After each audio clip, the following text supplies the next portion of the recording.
One of the things I say to people, young contractors, it's not this job. It's not if you make money on this job. It's at the end of the year, did you make a living?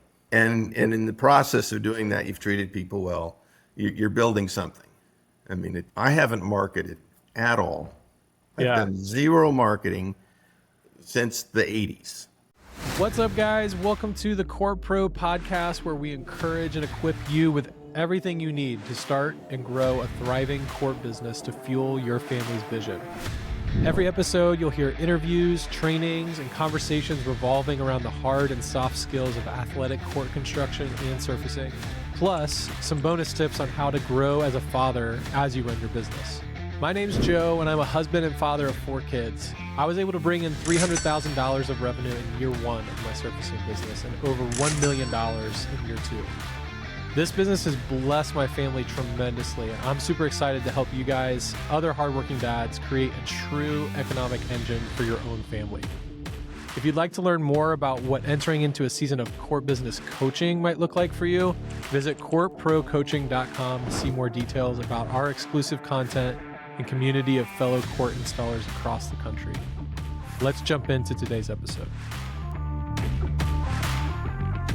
Welcome, guys. We are back. I'm here with my friend David Hansen. David, what's going on?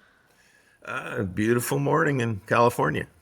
Cool. Looking out the window at fairly blue skies and nice weather.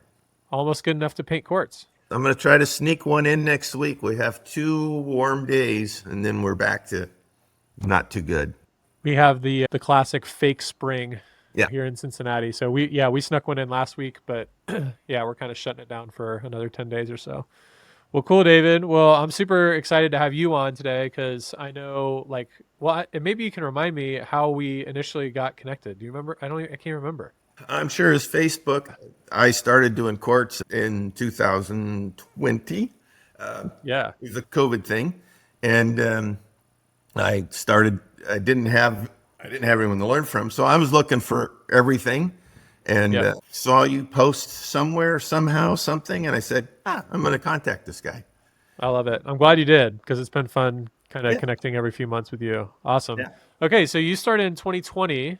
So I'd love to just take some time to hear your story. So we got a lot of dads, young dads that are trying to figure out, okay, what does it look like to start a court business potentially for my family? What does this look like? We're going to do another episode about what does it look like to run a smaller scale business. So 2020 is when you started doing courts, which means you've had a decent chunk of your life as a pre-court builder. So Yes. I'd love to just hear a little bit of background on you, maybe some of your family, and then how in the world did you get into court building? I was once young. I'm 67 now. And I got into contracting kind of roundaboutly. I was just looking for work and started working construction, making things go. And a guy I was working for said, "You need to be a contractor." He really took me under his wing and gave me some vision. I was just thinking I like to work. I like to go. And he says, "No, you can do more than this." So I started somewhere back in the 80s contracting, and I like new things. So I'd specialize in something for a while, and then I'd say, yeah, but I never do that. So as a general contractor, I didn't build houses for 40 years. I did fire damage for a few years, restoration work, and then I discovered I really love setting finish, and I did tile almost exclusively for 5 or 6 years. I just moved from thing to thing, and then in 2005-06, as I was getting a little older, I acquired a lot of background, and I started doing more foreman work and less tools. And that drove me nuts, by the way. I liked work. Yes. But you just acquire a lot of background and talking to a lot of people and learning stuff. Yeah. And just always kept busy.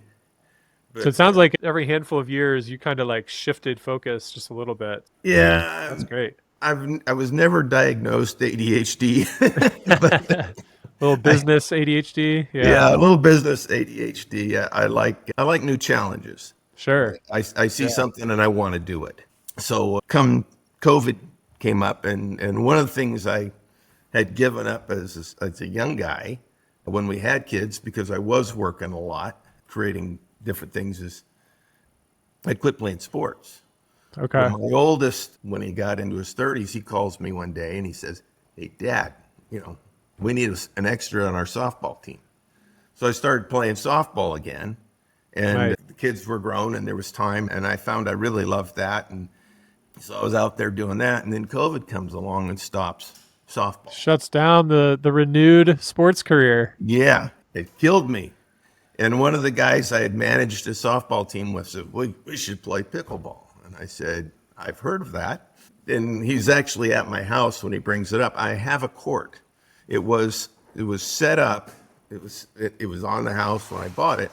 It Wait, was your buddy had a court or you had a court? well, I had a court. I almost tore it out when I moved in. I was thinking, Oh my gosh. put a That would have been garden so down there. tragic. Yeah. But I mean, it was busted up. There were holes. It was in Okay. bad shape.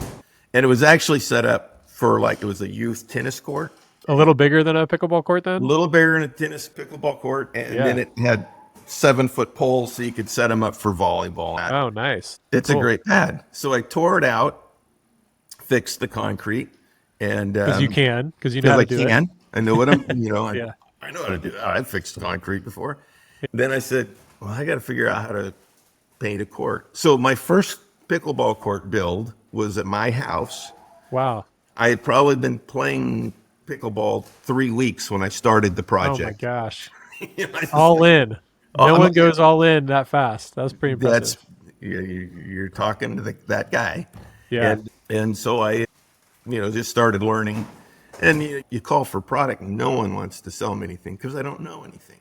Right. So we can maybe hit on that real quick. So there is a DIY space in court surfacing, but not every supplier is No. eager to just give anybody their product, because then if they do a terrible job, then Yeah. it's a bad look on them. What did you do about that problem as a DIY guy? Well, I am maybe not as much as you, but I am a go-getter, right? So I mean, I think we're cut from the same cloth in that well, way. so you're on the phone and you're calling, and I found a guy in Utah, tennis court supply, I think, and I convinced him to just talk to me. I said, "Well, Roger, I've built this, I've done that, I've done 2-part epoxy marine paint, the stuff you paint the steel on Yep. oil rigs, right? Wow. I can handle your Painting a product." court.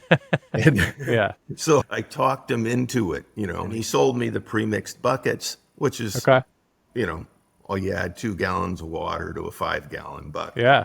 I mean, it's not a difficult mix, but they gave me a fair price, and didn't me a great price, but they gave me a fair price. What do you remember what brand that was? I don't know where they get it. They relabel Okay. it under their own. Okay, so you get the product. They get the product. And how was the first painting experience? How'd it go? As easy as painting an oil rig? Well, in the end of the day, yeah. But one is I'm cheap. I'm spending all this money already, and I don't buy a good squeegee. I have squeegees. Yeah. The wrong type squeegee. Right. So I figured out how to get the material down nicely with Yeah. a crappy little 1-inch foam. Oh my gosh, that sounds like an absolute nightmare. I'm cringing listening to this. The resurfacer was a nightmare, and then fixing all the ridges, and I'm like, oh, I can't do this. I can't do this, but I'm committed. Yeah. So- Well, who's going to fix it? Yeah, who's gonna fix it? So I made it work. I got it done, and started inviting local people over to play. What kind of colors did you do? Blue and green, not very Okay. creative.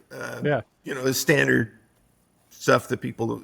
I would do it all different now, but Sure. Have you resurfaced your court since you originally did it? no, I might soon. Yeah.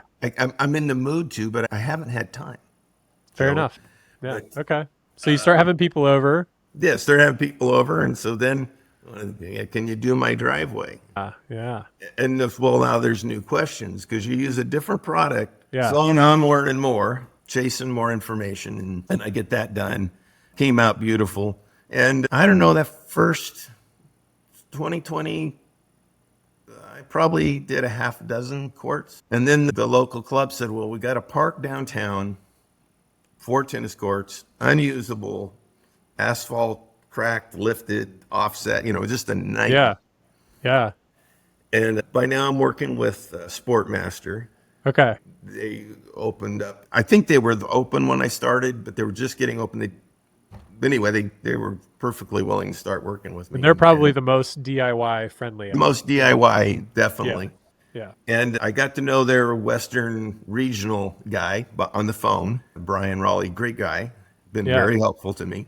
And I'm on the Nice. phone. Hey, I got delaminated paint on these courts. Hey, they put a jute mesh down on one of the courts to build up and went over it, and it's delaminated coming off. Oh, goodness. I've got cracks that are 2 inches wide and 6 inches deep. This has been Oh, wow. overlaid. It's the whole asphalt lay is 12 inches thick. Goodness gracious. Yeah. And of course, then you have the ridges, asphalt. Yeah. Yeah. And You went from driveway courts to this monstrosity. Okay. this monstrosity. What And do you do about that? the project, Yeah. How'd that turn out? oh, it's beautiful. Yeah. Now that's been 4 years, 3.5 years. Did you bring like an asphalt company in to like do another overlay, or did you just fix what was there? I What used happened? grinders. Don't use grinders on asphalt, but I use grinders to take down the ridge. Yep. Rocks. I mean, it's a mess. Yeah. I can't. I have no idea. I didn't keep records. Yeah. Hundreds of gallons of patch binder. When you have these giant cracks that are inches deep and inches wide, doing 1/4 inch lifts, Yes. Take it slow. Yeah. take it slow. Just a lot of time, Yeah. and nursed that thing to health, and it looked perfect. Now there's cracks where those giant, So you didn't do any fabric overlays or anything on that. You I just straight didn't, filled it. and I noticed in your videos you do fabric overlays. Yeah. And In certain and situations. Yeah. yeah, and I was going to ask about that because Yeah. Sportmaster is not a fan of that. They steered me away from that. Sure. And then another local court builder that I got to know while I was doing that, he'd come by. He was telling me that the local racket club did overlays, and whoever did that probably did a poor job. But I don't have enough background. But he's telling me how bad those overlays were. Yeah. And then the overlay on the court, the one court on the project I was doing, it come apart. So I said, I don't do overlays. But, Yes. I don't want to be those guys. Yeah. I don't want to be those guys. That doesn't mean the guys don't. It's not good. It's just I ran Yeah, into. man, there's so many variables with Yeah. fabric systems and moisture, especially. Like you got to make sure that you don't have, you're not sitting at a high water table and Yeah. water's just oozing out of that thing. There's problem after problem that you learn on the run. Yeah. Okay, But, but for this project, you're saying we didn't do any fabric overlays. We just filled the cracks, but it looked great. Okay, so now you said you did Played like, there 3 hours yesterday. really? Oh my gosh. And it's been 4 years since you touched it and no one else has worked on it? It's very, very playable. What a beast. And they put a sign up. I probably see a picture once. They say Dave Hansen pickleball courts. No mean, way. They put your name on the They courts? put my name on the courts. Did you do it for free? I did it for close to free. Wow. You deserve to have your name on the courts. Well, they bought all the material. And Yeah. You're just looking at, so it's your community courts. You're looking to invest in the community, bless the Yeah. community. Yeah. That's really cool that you did that though. That's not there's normal. multiple hundred people play there every day. That's fantastic. They- How many they- how many courts did you say it was? It ended up 12 courts. We turned Oh wow. 4 tennis courts into 12 Yeah. permanent pickleball. Okay, so all pickleball. Yeah, the city's gone in after the fact and fixed the lights. So, I mean, Yeah. from first thing in the morning until night, those courts are packed with people playing. So cool. Okay, so you do these 12 pickleball courts. That's more than I realized. I think you had told me actually that you'd done that many. So now you've got a few residential things under your belt. You're connected with Sportmaster. You go out and you bless your community. You learn lessons, but the good thing about not getting paid a lot is you get to probably go at your own pace. Yep. And there's a lot of grace for how it turns out because they're getting Right. a deal. Yeah. Right. And that's the counting on the grace. But the truth is, it looks so It looked good. great. You killed Yeah. it. Yeah. Yeah. All right. So then you're like, all right, I can do this. Yep. So then what happens from there? What have the last 3 years looked like for you? Well, both with Sportmaster and then with the local community, they're looking at this and I'm communicating with my supplier and learning as I go and talking with Brian, their area rep. I was thinking, I can do 5 or 6 of these courts a year here locally, and I didn't know what to charge. I didn't know anything really, but Yeah. this is fun. Yeah. I've learned Yeah. something new, and I'm having fun. Yes. This is your latest thing. Yeah, that's my latest thing. Deidre, who works in the Bakersfield Sportmaster, she goes, I get called all the time, DIY people, and they don't know what to do. And so I start taking phone calls for her, and I'm coaching DIY people, Yeah. and it ends up, and I'm serious. I'm trying to encourage them because I think they can do it. Right. But you Because you gotta, did it. yeah, Yeah. I did it. And Yeah. I'd say, I did this. I Yeah. have these backgrounds, but I now know I can tell you what you need to know. Three Yes. out of four of those turn into jobs. Right. Well, there's something I want to hit on that because you were just coaching out of the kindness of your heart. You're like, I've done this before. I'm not really looking to like make any crazy business out of this. But Yeah. if Deidre's telling me that there's guys that are trying to figure this out, like I'll be a it, it's when you are running a business for profit, it's really important that you still adopt that mentality, right? Because like Absolutely. the reason that they probably wanted to actually go from them doing it DIY to then hiring you to do it is they're like, oh my gosh, this guy knows.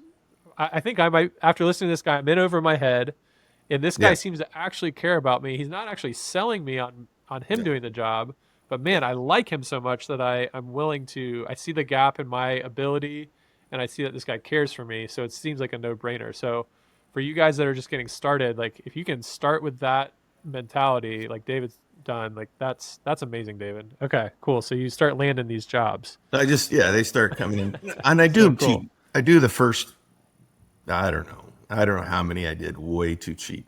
And then you go out, and of course, it's not what you want.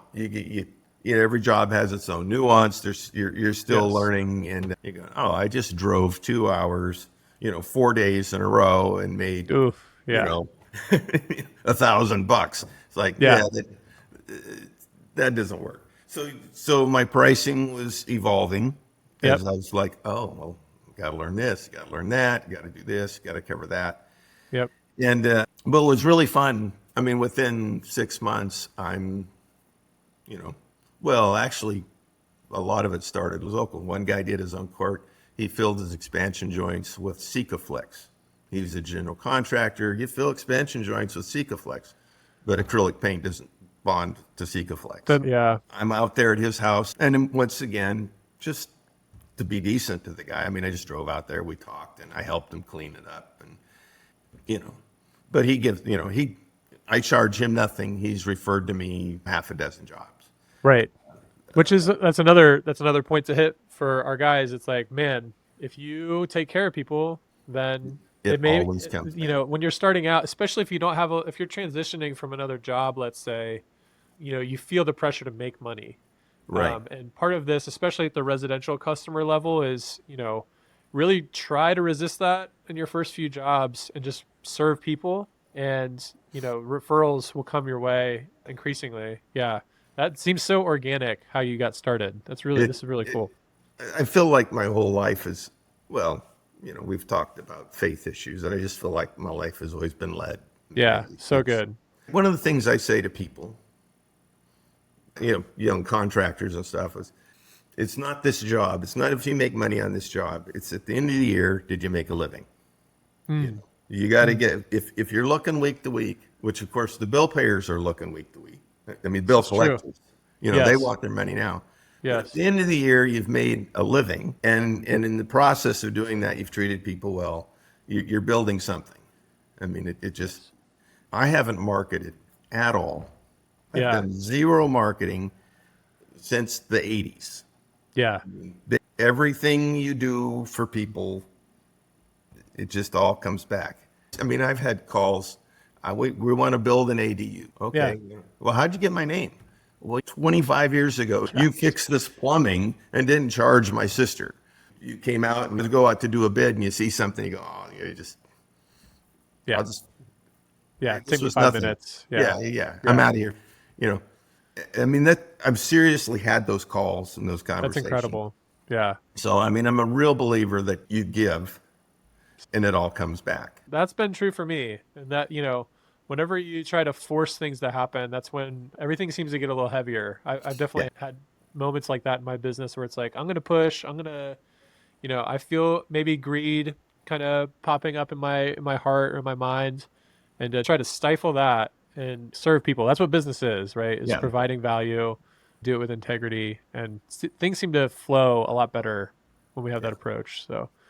So good. Okay, so you're serving people, Yeah. you're learning the lessons, you're Yeah. figuring out your pricing structure. You What do figure out they you? don't always tell you the truth. When you're bidding, long distance, and you say, send me pictures, and you don't get enough pictures. They're hiding things from you. You That's know? right. Yeah, that's the negative to taking jobs further away for Yeah. sure. You but could, you but gotta ask a lot. you start like stacking up these calls, and then now you're turning it into a real business. Like, how long did that process take? You're going from, driveway courts, you fix your community courts, you get a few more residentials, you're learning the lessons, and then at what point were you like, I think this is my full-time thing? Like, yeah, how did that Well, work I still had, until a couple of weeks ago, I had crews going, doing building remodels and everything for your other business? for my other business. Yeah. I am in the process of this year of trying to retire from that and then pare down. I'm trying to pare down how many courts I do so that I can Great be, problem. yeah, Yeah. it's a great problem. I would like to do maybe 30 courts and if I'm booked, if 30 courts is the goal, I don't need any more jobs this year. That's incredible. So in terms of months, how far out into the season are you booked right now? That's a good question. Like June, Oh, July? like June or July easily. Yeah. Yeah. Yeah, it sounds like it. 30 courts. And 30 And then courts. we should, yeah, sorry, go And ahead. my wife retires, I think I've said in May. And Oh, actually nice. the goal is that June 1st that she becomes my crew and the two of us Oh, work together. yeah, you did tell me that. And so Little husband wife duo. if we do that and we work not full days, that then I've got to call everyone and say, and I actually have been pretty honest. Yeah. I've been honest with everyone. I'm not sure my schedule. So a lot of these Yeah. people know it might be August, September. And that's As not it, scaring them away. it's not scaring them away. That's They want a good incredible. job. And at this Yeah. point, people know I'm going to do right by them. Yeah. So, but if Are you still using Sportmaster pretty exclusively? I am, they've been so darn good to me that I can't imagine changing. I can't say you know, then people ask me this. I say, well, I can't tell you they're the best company because I haven't used this company or that You just company. know it's working. It's a good Yeah, relationship and it's a good relationship, and working. I'm not. I have had problems, but I can't say that any of the problems I've had are directly related to their product. Yeah. Yeah. It's Sportmaster tends to have a pretty great reputation and seems yeah. to take care of contractors. I always want to call out when we're doing these interviews, like, who are you using? What's your experience been like? Because our guys are, we've got a lot of new guys trying to figure out, okay, look, do I have a Sportmaster close to me? Is like, am I in Atlanta? Can I use Acrotech or like Lakehold or California, whatever, trying to really understand. But, close doesn't mean that they're the right fit. I've spoken to the owner of the company. I had a court with a high water table that was problematic. They did have a vapor barrier, but they put sod all the way up against the court. And so Yeah. there's no moisture barrier on the sides. Yeah. And I was having blistering. And when I say was having, I'm still having. It's an ongoing thing. Yeah. But the homeowner is positive it's a product failure. That Sure. we have a great relationship and they graciously want to blame the product and not me or their contractor that built the slab. And so to have integrity with them, I said, well, I'll contact the company. And I talked to the local, the supplier, Deidre, Yeah. and then I talked to Brian, the area rep. And then they reached out to me to, educate me and help me as much as possible. That's And great. So you had support even, yeah, it's when there's issues. That's so good. phenomenal, to me, a phenomenal company. I So wanted I'm not to, going anywhere. yeah, I wanted to ask you about the concrete slab. Like you mentioned, the guy that built the slab. Now you've got your general contracting business. You're doing remodels and things like Yeah. that.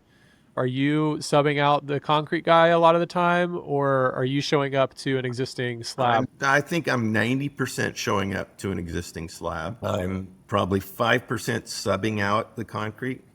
Just don't want to take on that liability.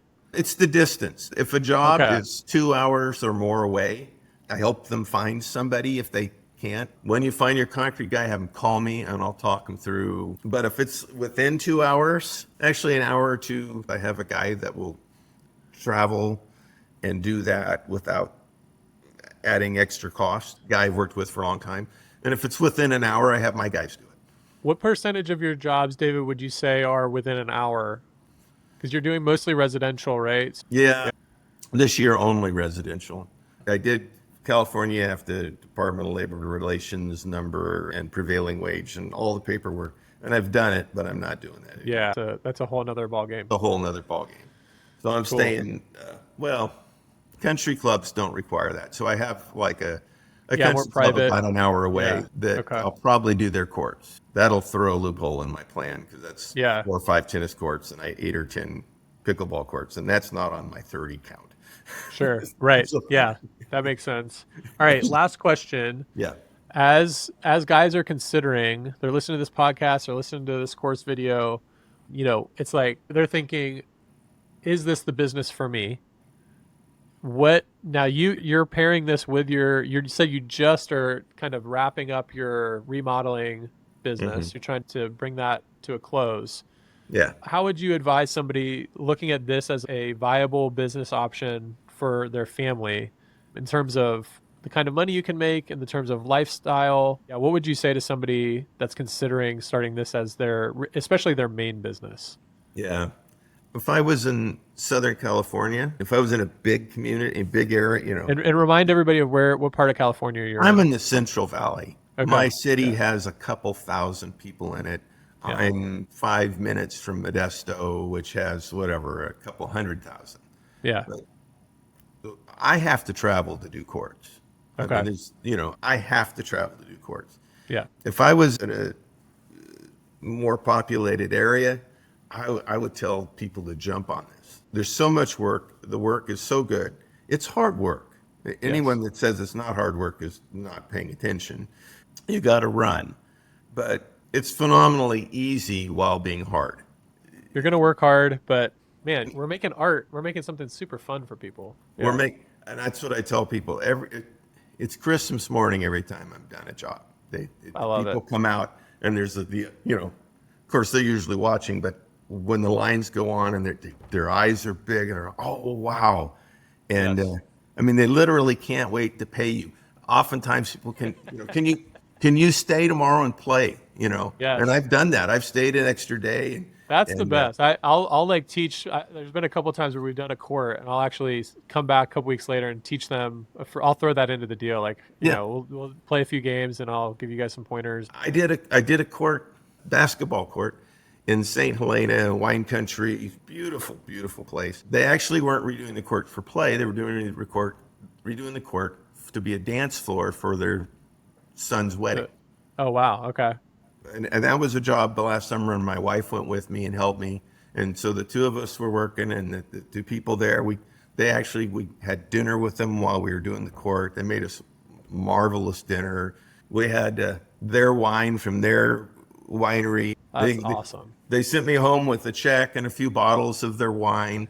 They sent me pictures of the wedding, the reception, people dance. I mean, they're like friends. I mean, you become friends with people. It's just really cool. I mean, especially if you're like, and we got a lot of these types of guys that are pretty relational. They're coming from other jobs that are pretty very relationally skilled, a lot of these guys. And so that's, especially at the residential level, even municipalities, like, they're excited to see their community really benefit from this. Beg you. I have municipalities calling me saying, you did this job.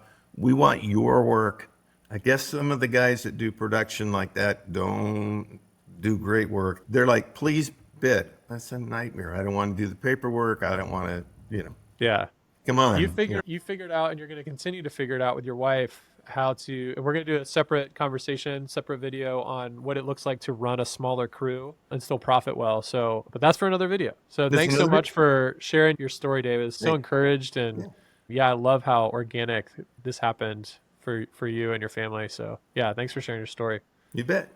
Well, guys, thanks for listening to today's episode. If you'd like to learn more about Court Pro coaching or discover what a season of coaching might look like for you, visit courtprocoaching.com. We'll see you for the next episode.